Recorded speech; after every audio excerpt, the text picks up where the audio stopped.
Assalamualaikum warahmatullahi wabarakatuh. Selamat Hari Rabu saya ucapkan kepada semua. Selamat petang. Hari ini kalau di Kuala Lumpur hujan dan juga mendung, tapi tidak mengapa. Kami tidak mematahkan semangat kami di IJN untuk meneruskan setiap minggu rancangan 30 minit ini untuk bercakap mengenai topik-topik kesihatan. Dan alhamdulillah sekali lagi saya Ridwan Mustafa akan bersama dengan anda selama 30 minit. Jadi apakah topik kesihatan yang saya akan bawakan pada hari ini?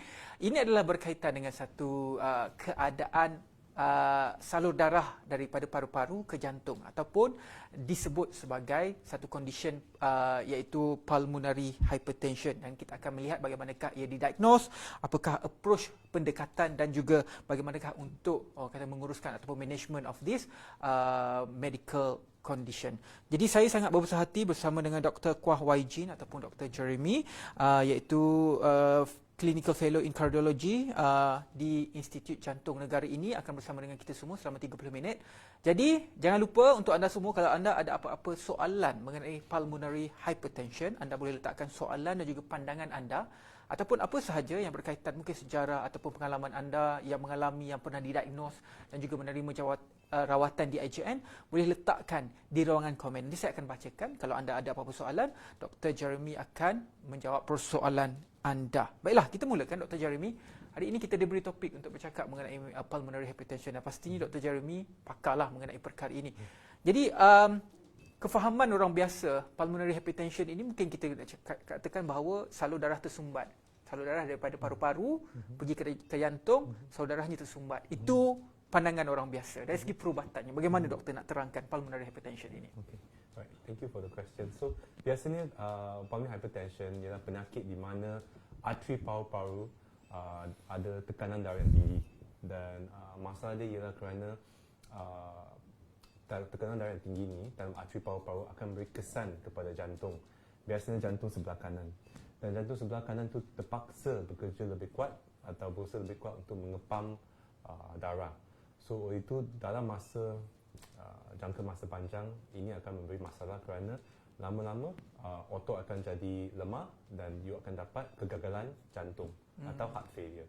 Dan ini adalah komplikasi yang memang kami cuba untuk elakkan. Tapi buat masa ni rawatan dia ialah kebanyakan dia ialah lebih kepada untuk mengurangkan tekanan darah tu yang cuba tangguhkan masa. Okey. Kalau kita faham daripada penerangan doktor ini ada dua organ utama yang terlibat iaitu paru-paru dan juga jantung. Jadi kefahaman kita mungkin kalau nak cerita pasal penyakit jantung ini kita faham dia berkaitan dengan paru-paru jantung saja. Jadi bagaimanakah gejala yang menunjukkan seseorang itu sudah pun terkena penyakit pulmonary hypertension ini? Itu soalan yang bagus because kebanyakannya pertama penyakit ini adalah jarang ditemui. Nombor dua, penyakit ini susah atau sukar untuk disiasat untuk dapatkan diagnosis, okay? Yang untuk mengetahui yang you ada penyakit pulmonary hypertension because you perlukan siasatan yang lebih teliti, okay? So jadi kebanyakannya gejala dia ialah sesak nafas. Bila sesak nafas, you akan jadi mungkin ada sakit dada, okay? Ada sakit kepala. Ini biasanya gejala-gejala yang you kebanyakannya akan dapat macam ni. Tapi kebanyakan orang akan rasa letih bila buat kerja. Dia akan rasa kenapa you letih, kebanyakan ialah kerana jantung dan mula jadi lemah. Dan ini adalah gejala yang akan ditemui dalam pesakit yang ada penyakit pulmonary hypertension. Sekali kedengarannya gejala ini macam seolah-olah disama dengan seseorang yang mengalami masalah jantung. Adakah sama doktor? Betul, hampir sama. Itulah sebab sukar sikit untuk siasat. Dan bila sampai masa yang you dapat gejala-gejala, dah mungkin dah jangka masa panjang lah, dah mungkin dah ada penyakit ni dah tempoh beberapa tahun atau berbulan-bulan. Okey. Jadi apakah faktor yang menyebabkan seseorang itu boleh terkena pulmonary hypertension? Saya difahamkan faktor lifestyle juga boleh mempengaruhi, faktor genetik juga boleh mempengaruhi. Mungkin doktor boleh panjangkan kedua-dua faktor ini. So untuk lebih memahami penyakit ni, lebih baik kami bahagikan kepada 5 kumpulan. So kumpulan pertama yang kami biasa temui ialah penyakit yang kami tidak tahu sebab atau sebab dia tak tentu lagi, dipanggil idiopathic pulmonary hypertension. Kebanyakan ubat kami adalah untuk merawat penyakit ni. Okey, grup pertama. Grup kedua ada yang kebanyakannya kerana jantung, masalah kerana bahagian jantung kiri, kebanyakannya kerana masalah injap yang tidak dirawati secara betul atau tidak dirawati awal, dia akan menyebabkan juga penyakit pulmonary hypertension ni. So injap, then grup ketiga ialah lebih kepada penyakit paru-paru. Orang yang banyak merokok, you kan ada masalah penyakit COPD, masalah paru-paru disebabkan rokok banyak, atau penyakit macam OSA. Ini penyakit-penyakit yang boleh menyebabkan memberi kesan kepada jantung yang sebelah kanan. Then kami juga ada kemungkinan keempat yang biasanya kerana darah beku, okey, atau darah tersumbat. Yang ini pun ada banyak sebab tertentu, okey, tapi biasanya lebih kepada darah beku dalam arteri paru-paru. Dan grup kelima ialah penyakit-penyakit lain yang lebih jarang ditemui, seperti keradangan paru-paru, vasculitis, kesan daripada ubat. So biasanya lebih kumpulan, ada 5 kumpulan ni, 5 groups, dan faktor-faktor penyebab adalah berbeza lah. Jadi kebanyakannya ia berpunca daripada kesihatan paru-paru itu, doktor. Betul. Adakah begitu? Okey. Dari segi genetik pula bagaimana? Seawal mana boleh kita detect bahawa seseorang itu mengalami pulmonary hypertension? Okay. So dari segi kanak-kanak, ia memang sukar, because kebanyakan pesakit yang ada pulmonary hypertension ni, kalau dia ditemui sejak lahir, dia adalah berkaitan dengan isu perkembangan atau pertumbuhan paru-paru semasa fasa fetus lah, masa dia masih dalam kandungan.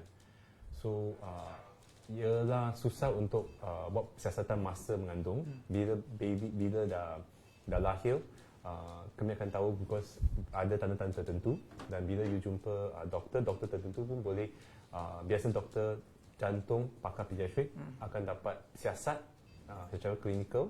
Dia akan periksa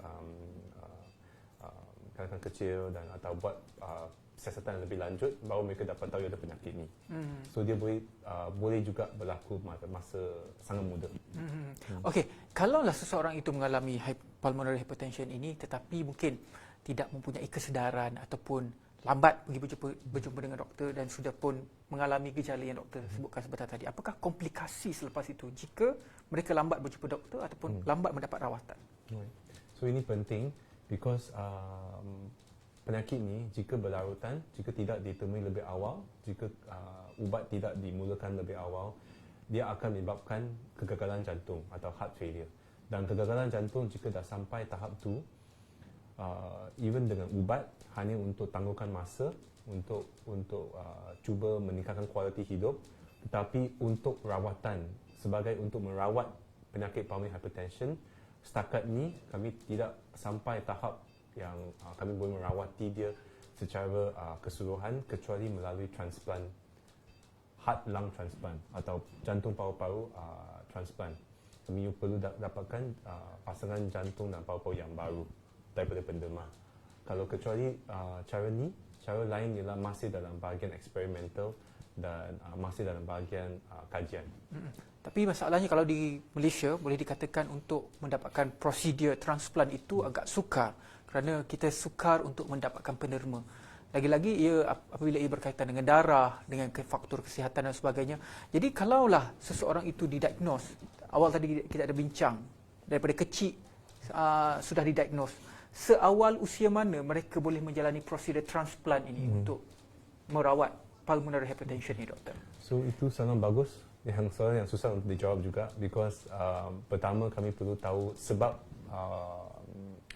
pesakit itu dapat penyakit pulmonary hypertension, terutamanya kanak-kanak. Dan dari masa tu kami pun mesti cari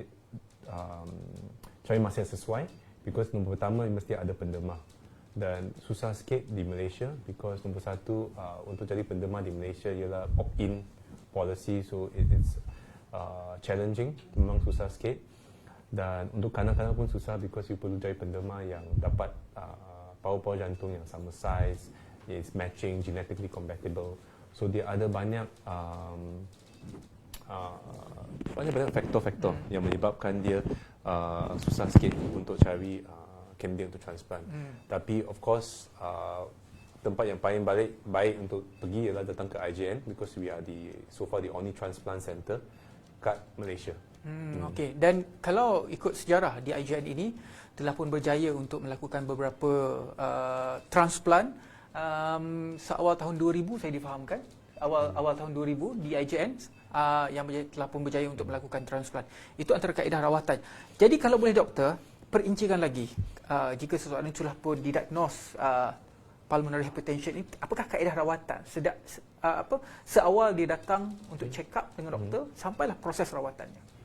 So biasanya kami akan, of course, the first is to akan bagi nasihat tentang amalan gaya hidup yang sihat, untuk berhenti rokok. Alright, itu yang paling penting. Pesakit-pesakit dalam golongan ini juga, terutamanya macam saya beritahu lebih awal, rawatan dia diberikan berdasarkan kumpulan mana. So kalau you kumpulan mana, kumpulan yang ada masalah injap, dan rawatan dia adalah untuk baiki injap. Bukan semua pesakit yang ada masalah injap dengan pulmonary hypertension boleh dibaiki terus. Memang ada cara-cara dia tersendiri. Tapi biasanya rawatan yang kami bagi, yang ubat dia bukan sahaja mahal, tapi juga ada kesan-kesan sampingan tertentu. Tetapi ubat-ubat ini sangat bagus dan boleh meningkatkan kualiti hidup, boleh membuatkan pesakit rasa lebih baik, okay? Dan boleh menjalankan hidup dia sendiri.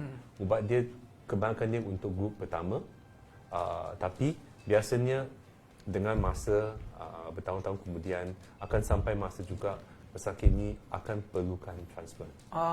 Jantung paru transplant. Jadi doktor, jika mereka sudah pun commit dengan jadual pengambilan ubat itu, mungkin soalan-soalan yang kita tertanya-tanya, adakah golongan yang terkena pulmonary hypertension ini boleh hidup secara normal seperti manusia lain? Contohnya melakukan aktiviti fizikal, kepada yang mungkin berminat bersukan, berlari, memanjat gunung dan sebagainya. Adakah aktiviti-aktiviti ini berat bagi mereka ataupun mereka boleh lakukan, doktor?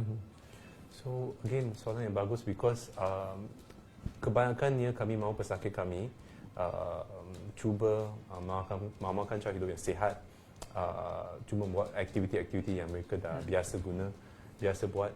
Jadi biasanya boleh dengan ubat-ubatan, biasa kami boleh meningkatkan kualiti hidup, mereka boleh bersenam, bersukan, tapi biasanya walaupun dengan ubat tertentu, dia pun mesti ada macam kami kata certain restriction. Dia tak boleh buat sangat bersukan, lasak sangat. Dia mesti perlahan-lahan, exercise, because dengan masa juga dia akan memerlukan ubat yang bertambah, yang akan cuba untuk mengawal itu penyakit, bagi kawalan, tapi dia bukan rawatan yang sepenuhnya. So jawapannya ya, boleh, tapi perlahan-lahan, dan dengan setiap temu janji dengan doktor, kami akan buat assessment kami. Okey. Jadi doktor, setelah rawatan dijalankan, adakah pesakit ini akan pulih sepenuhnya? Apa kebarangkaliannya, doktor? Dengan ubat-ubat ni, seperti yang saya beritahu tadi, unfortunately, buat masa ni, kami tidak dapat merawat melalui ubat. So ubat-ubat hanya untuk meningkatkan kualiti hidup, cuba kawalkan itu penyakit, tetapi as a whole, at the end, untuk rawat penyakit ni mereka perlukan transplant, dan transplant ni ialah the answer lah, jawapan dia untuk merawat penyakit ni. Okey, kita sudah pun habis separuh masa pertama. Sekarang kita akan ke soalan daripada Facebook, doktor. Soalan daripada Roslan. Doktor, boleh explain tentang otot yang menghimpit saluran jantung dan cara mengatasinya? Soalannya begitu general. Mungkin doktor boleh explain tentang otot menghimpit saluran jantung. Mungkin otot yang menghimpit saluran jantung dan cara mengatasinya. Okay, alright. So I think soalan saya tak berapa faham, because otot yang mana yang mungkin Encik Roslan boleh panjangkan lagi soalan tu biar kami faham, ataupun otot tiba-tiba anda rasa sakit jantung, sakit dada dan sebagainya, boleh panjangkan lagi, nanti doktor akan menjawab soalan ini. Ada juga soalan daripada Syazri ini. Selamat petang doktor, saya hendak tanya, kalau ada lebam-lebam kat mana-mana anggota badan, adakah saya hendak ke klinik atau hospital? Saya tidak tahu sebab apa jadi lebam, apa harus saya lakukan? Ini out of context. Mungkin setengah-setengah orang akan ada lebam. So jika ada lebam-lebam yang atas badan, I think the best thing, of course, to jumpa doktor yang terdekat. Mereka akan buat assessment, akan periksa encik atau puan, and juga akan ambil darah. So ada banyak penyakit yang menyebabkan kesan lebam-lebam pada badan lah. Dan sama ada ada penyakit pendarahan, penyakit tidak cukup certain darah, yang sel darah seperti platelet, juga akan menyebabkan ni. So ini perlu pemeriksaan lebih lanjut kerana ada banyak-banyak sebab untuk kenapa ada lebam atas badan. Okay, so better langkah terbaik anda pergi berjumpa dengan doktor, klinik ataupun apa saja hospital yang terdekat dengan anda. Baiklah, so, doktor, kita sambung perbincangan kita tadi. Kita sambung sikit mengenai ubat-ubatan itu, doktor. Cuma apabila seseorang itu telah pun mengambil ubat-ubatan seperti mana dijadualkan, kalaulah tiba-tiba mereka tidak ataupun terlupa mengambil ubat-ubatan itu seperti mana yang dijadualkan, tertinggal waktu tu, apakah risiko kalau tidak mengambil ubat seperti mana yang dijadualkan, doktor? So di IJN dan I think kebanyakan hospital adalah penting kami bagi penekanan bahawa pesakit mesti makan ubat pada masa yang tertentu setiap hari dan mesti pastikan bekalan ubat mencukupi. Terutamanya dalam penyakit pulmonary hypertension. Kalau penyakit ni untuk kawal penyakit ni bagus, pesakit bergantung pada ubat-ubat ini. So ubat-ubat ni adalah untuk selamatkan nyawa sebenarnya. Kalau dia kawalkan penyakit, pastikan penyakit itu tidak bertambah teruk tiba-tiba. Dan ada juga pesakit yang kalau berhenti ubat atau ubat tidak cukup, penyakit boleh bertambah teruk. Pesakit yang tadi lebih sesak nafas, you akan dapat masuk ke hospital dan you akan perlukan siasatan atau rawatan yang rapi. So setiap kali you masuk hospital, bukan perkara yang bagus because dia akan beri kesan pada jantung. Setiap kali you akan ada stress setiap kali yang masuk hospital. So penting untuk pastikan bekalan ubat mencukupi. Bekalan ubat mencukupi dan juga wajib ambil ikut jadual yang telah pun ditetapkan. Okey, doktor, saya ada soalan di Facebook daripada Selam. Saya pesakit jantung yang mana sedang menerima rawatan di IJN. Soalan saya, dalam masa 2 hari ini saya rasa kurang selesa bernafas dan saya merasai dada saya panas. Saya juga mengalami sakit di bahagian tengah belakang. Apa yang harus saya lakukan? Okay. So saya cadangkan Encik untuk datang ke hospital, dapatkan temujanji yang lebih awal, dan jika dah berlaku 2 hari ini, lebih baik datang ke ward kecemasan. Di IJN dibuka 24 jam, datang terus, kami boleh buat pemeriksaan secara terus lah, tidak payah tunggu untuk temujanji. Because kalau ada sakit dada macam ni atau sesak nafas, mesti kami ada pastikan bukan masalah jantung yang perlukan rawatan secara terus. Because ada penyakit yang kami perlu, kami tak tahu dia penyakit sakit jantung, ada saluran tersumbat ke, atau ada dalam berkaitan saluran darah yang besar. So paling penting datang ke ward kecemasan terus, so kami boleh buat pemeriksaan cepat. Okey, itu untuk kalau orang dewasa, doktor. Kalau untuk kanak-kanak, mungkin kanak-kanak yang kanak-kanak kan kita tak tahu cara mereka berinteraksi dengan badan mereka bila mereka sakit. Macam mana kita nak tahu mereka tu sakit dada dan kita kena bawa ke ward kecemasan ni, doktor? So biasanya susah sikit, saya faham. Tapi jawapan saya yang saya bagi seperti yang saya belajar daripada sejak dulu, ikut naluri sendiri. Biasa orang cakap untuk kanak-kanak ikut naluri emak atau bapa. Biasanya kalau emak bapa dia akan ada insting yang bagus. Kalau dia rasa kanak-kanak macam tak berapa sihat, ikut insting you, ikut naluri itu, bawa anak terus ke hospital. Biasanya untuk ibu bapa mereka ada yang that maternal paternal insting lah yang bagus. So jangan risau kalau you rasa tak ada rasa yang tak kena, bawa terus. Because kadang-kadang untuk kanak-kanak susah sikit. Because dia ada banyak gejala yang mereka ada sesak nafas, tiba-tiba kurang selera makan ke, tak boleh tidur atau tidur banyak. Ada banyak yang simptom yang tak semacam dewasa. Ya. So tak ada masalah kalau anda nak extra care, orang kata nak terlebih pandang pada anak, tak ada masalah kerana ini berkaitan dengan kesihatan. Kalau naluri anda merasakan ia tidak bagus, terus bawa jumpa doktor. Okey. Soalan seterusnya sebelum kita pergi kepada fasa perbincangan terakhir, iaitu fasa pencegahan. Ini soalan daripada Shikin Saad. Saya didiagnos PH tahun 2019, pulmonary hypertension pada tahun 2019. Saya nak tanya, bila saya banyak bergerak, heart rate saya akan drop. Jadi saya tak selesa dan rasa penat. Memang penyakit ini makin lama, kualiti hidup makin kurang ke, doktor? Okay. Minta maaf, mungkin saya tidak ada tadi. Puan Shikin di bawah rawatan susulan IJN. Okey, kalau boleh Puan letakkan komen sekali lagi di situ kalau anda ada bawah rawatan susulan IJN. Saya baca sekali lagi soalan, doktor. Saya didiagnos PH pada tahun 2019, PAH pada tahun 2019. Saya nak tanya, bila saya banyak bergerak, heart rate saya akan drop. Jadi saya jadi tak selesa dan rasa penat. Memang penyakit ini makin lama kualiti hidup makin kurang ke, doktor? So untuk jawab soalan betul, penyakit ini memang penyakit kronik.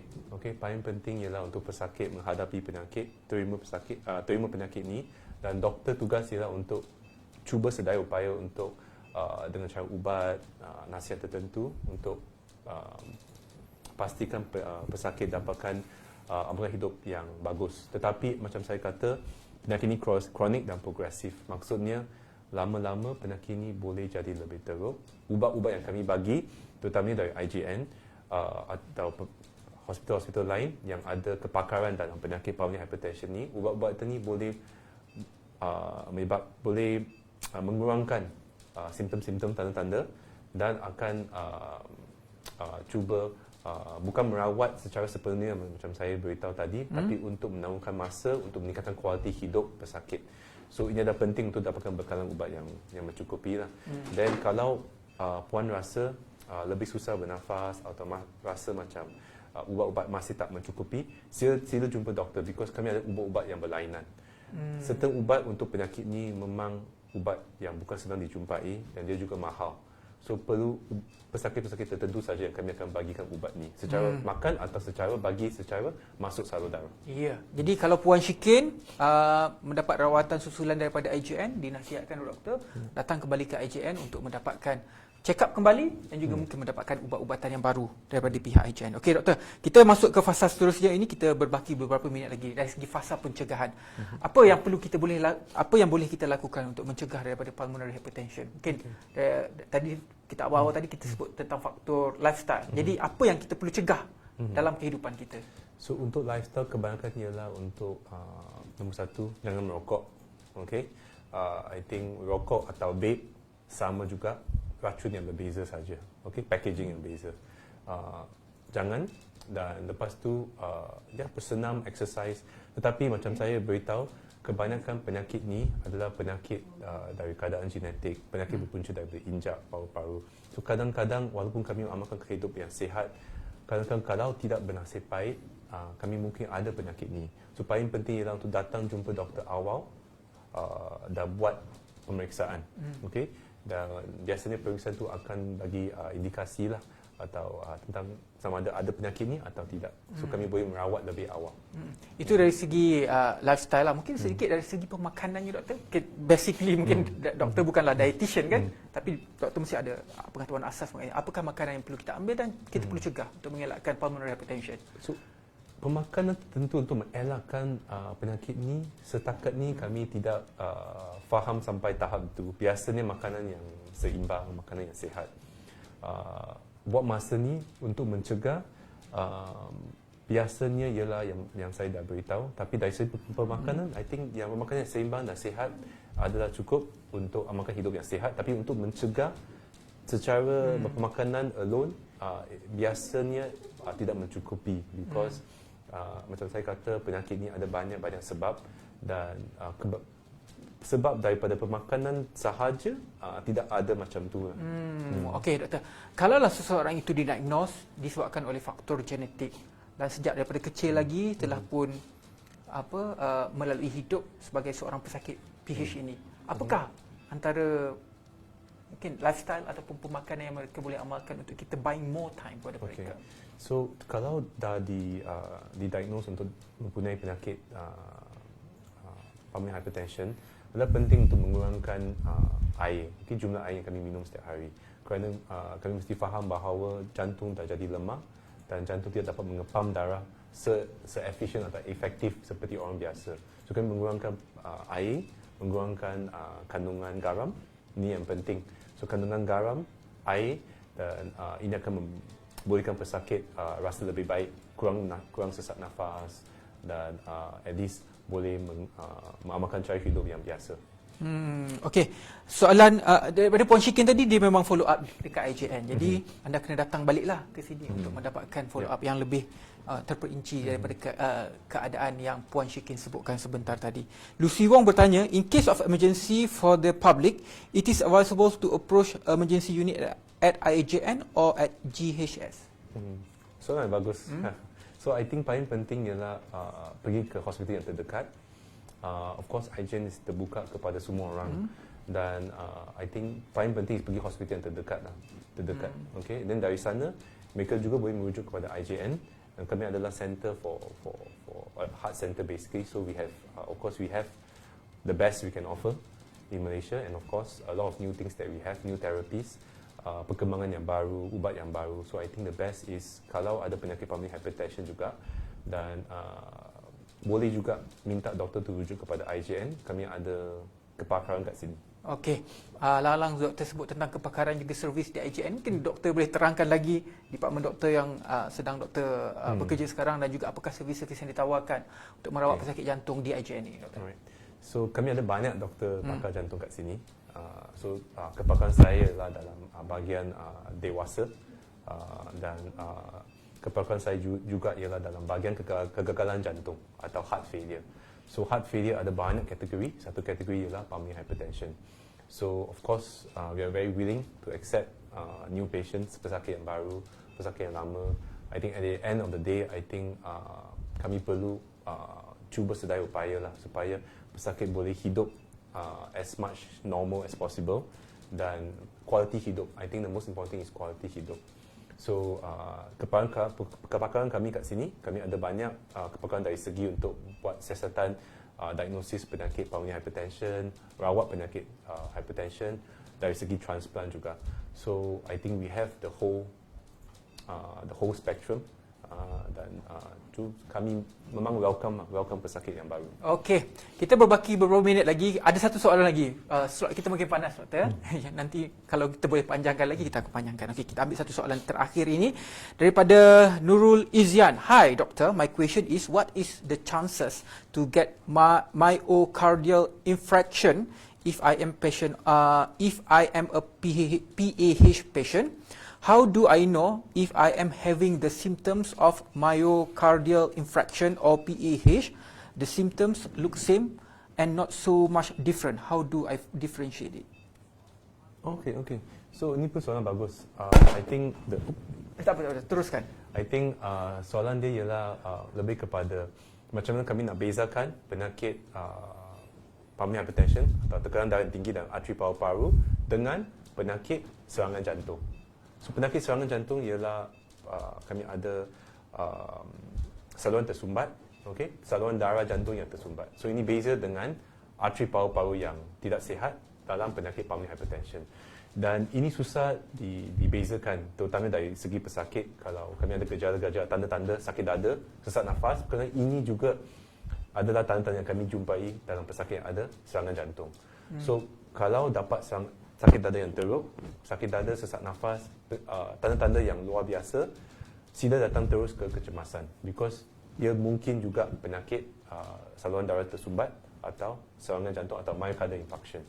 Okey, itu dia soalan daripada Nurul Izyan. Saya harap menjawab soalan itu. Okey, Muhammad Arif Effendi, satu lagi soalan, doktor. What is the most possible complication of pulmonary hypertension? Okay. So komplikasi pulmonary hypertension adalah banyak.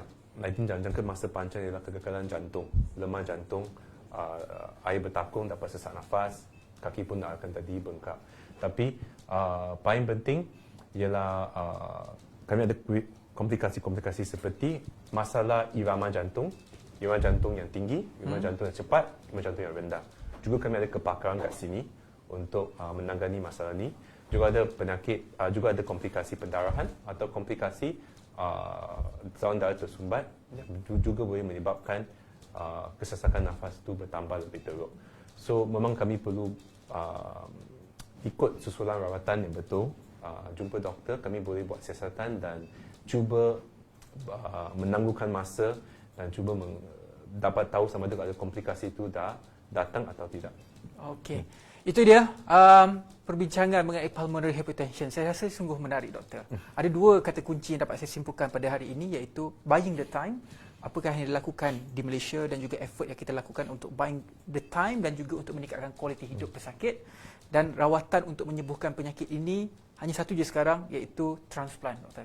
Yang lain itu semua adalah untuk buying the time. Apa yang doktor sebutkan seperti tadi, kalau anda sudah ada gejala ataupun sesak nafas dan sebagainya, terus berjumpa dengan doktor dan juga pergi ke hospital untuk mendapatkan kepastian dan juga rawatan susulan selepas itu.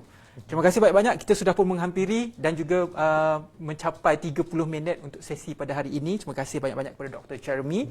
Dan insya-Allah untuk minggu hadapan kita akan bersama dengan anda sempena dengan Hari Tembakau Sedunia untuk kita bercakap mengenai apakah kesan kalau kita ni sebagai manusia ini untuk mengambil tembakau, mungkin secara perokok lah senang cerita, kalau kita merokok dan sebagainya, kepada kesihatan, terutamanya kesihatan jantung kita yang menjadi antara organ yang paling penting dalam hidup kita. Jadi perbincangan ini akan saya bawakan pada minggu depan. Jadi teruskan kesetiaan anda bersama dengan IGN Hard Chat hari Rabu pukul 3. Jumpa saya minggu depan. Assalamualaikum.